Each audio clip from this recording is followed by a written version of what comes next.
Just look at Magnus Carlsen's coach as he gets his king to safety in just 4 moves. There it goes. This is an epic game between the world number 1 Magnus Carlsen and his opponent Arjun Erigaisi, an up-and-coming prodigy from India. What a fight, and one of these players wins the entire event. The winner of this game, in fact, it's round 10 of 11. Cheating Tuesday, as some like to call it. All the grandmasters in the world flock to this event. They get 3 minutes on the clock, online chess, plus a second per move. That's called excrement. Let's carry on with the game. Arjun's gone for an interesting opening himself, and after e6 now played, Magnus explodes the board with c4, and Arjun's so impressed he copies the move. We get knight to c3po. This bishop develops, d4 for the score, takes of course. Does Magnus capture with the knight? No. Loves himself a bit of horseplay, but goes with the queen. Why? Well, he wants to keep pieces on the board, weird things up, keep the tension. That should help the better player, though there's not much between these guys. Knight a6 now not played. I'm way ahead of myself. Rook d1. Now the move I was looking for is played. Normally a boo-boo to put your knight on the edge, but it's headed towards the center. We get bishop f4, eyeballing the weakened squares there. A seahorse is now born, and I know you're screaming for b4. Kick it away, but hold your horses. Magnus does it in a moment. First he centralizes the second cannon. Now a6 is played, and b4. Arjun can make any more progress with his pawns over here. The juice is juicing. This one hits the center. We get an exchange, and how would you capture that one back? Excuse me. Good chance for me to clear my throat while you think about that one. Now, of course, the move to play here is bishop takes on e4. We're not angry if you would have picked the wrong one. We're just disappointed. This knight has to stay with the d7 pawn, or else it collapses. Plus, you want to keep the tension between these ones. So, okay, Magnus goes bishop d6. An absolute bone in the throat there. Very uncomfortable. We see takes, queen recaptures, and now this queen slides to b8. Looking for the exchange against the goat of the endgame. That's a brave move, but Arjun has to try and release the pressure. Magnus, what does he do? Just hops forth here. Epic horseplay from him. Opens the tension between the bishops, so we see takes. King recaptures, and now a mini rook lift, apparently best, but rook d8 played to add some protection to this pawn. I was going to say pour some sugar on it, pick your way to phrase it. And now Magnus, unlike him, does not show as much patience as he should here. You know, some kind of small pawn push here on one side or another is quite good. Take the center, slowly squeeze your opponent's kahunas. This is the advice that Garry Kasparov once got from Spassky when playing Petrosian, right? Just make them sweat. But instead, Magnus already pushes forward here with the c pawn, and it's not the best because after captures, pawn recaptures, h6, a4, queen b7 check. We don't see f3 or any other move, but instead pawn to c ships. Normally a move we love, a move we know Fabi loves. He even visualizes it on weekends, but here you're actually helping black just liquidate weaknesses, and after queen b2 we're back to a completely level game. You know, the queen's got a good square hitting knight and pawn, the rook's now open and blasting down the file. Pawn structure level here. Magnus's small advantage has dissipated. Now how to play here? Well, I feel many players are just going to be taking here. Rook recaptures, then you go with queen c7, you cover all bases and no time to take, or the rook drops off the board. White stands a bit better there.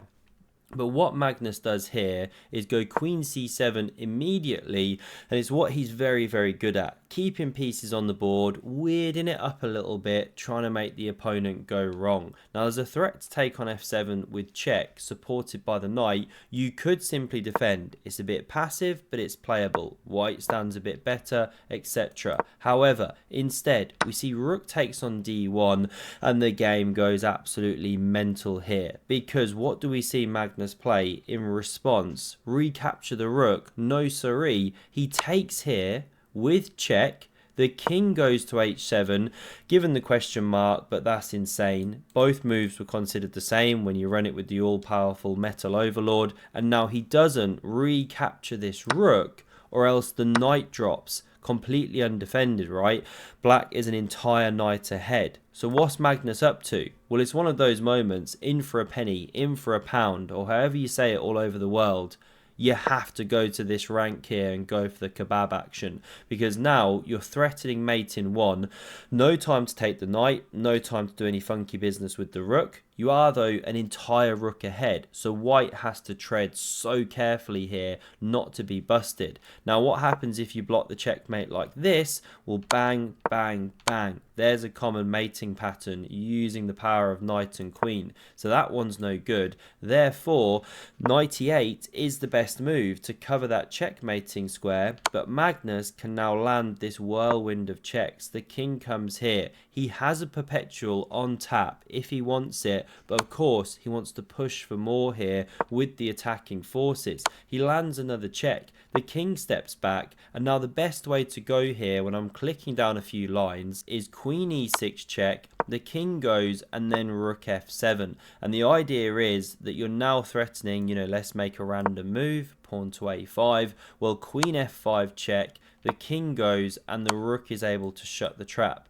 This one not actually in contact with the f8 square. And if you try and fight against that, whoops, let's go back to the line. By moving this knight, say you come to f6 or something, well now, okay, I had a different line planned, but you can take here due to the pin. Or if you try and go a different way, what was I looking at? I forget now, was it queen b1 check?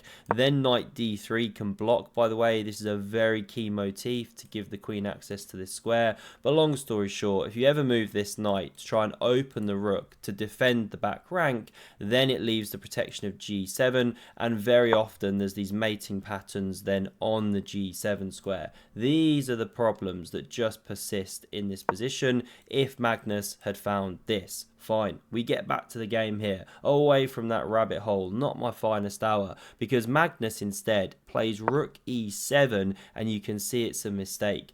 Only brings the game back to level, but now after the queen exchange is offered, Magnus has to tread carefully to prove a draw, because he checks here, king h7, and now he doesn't find the only drawing move apparently, which is knight d3.